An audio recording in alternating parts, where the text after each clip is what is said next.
ভাই এই যে গাড়িটা যে উল্টো দিল, ওরা তো সরকারের কাছ থেকে কোনো অনুদান চাচ্ছে না বা পুলিশদের কাছ থেকে কোনো সাহায্য চাচ্ছে না, নিজেদের গাড়ি নিজেরা চালায়, নিজেদের পেট ভরাচ্ছে। তাহলে এমন কেন করলো পুলিশ ওদের সাথে? আধা ঘন্টা দাঁড়া থাকা লাগবে এখন? কি করেন ভাই, আইন তো মানতে হইব। সারাদিন কয় টাকা মারিছেন? কালি বাইরে এলাম। এই মাত্র বেরোয়েছেন? আরে আটকে রেখে আপনাকে কি 30 মিনিট এভাবে দাঁড় করে রাখবে?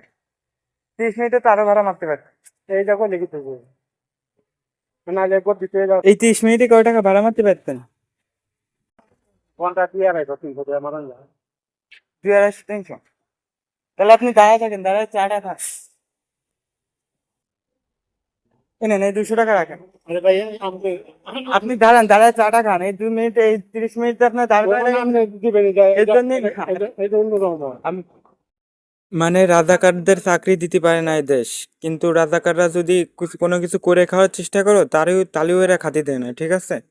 মানে গরিবের পুঙ্গায় এরা সবসময় লাগেই থাকবে।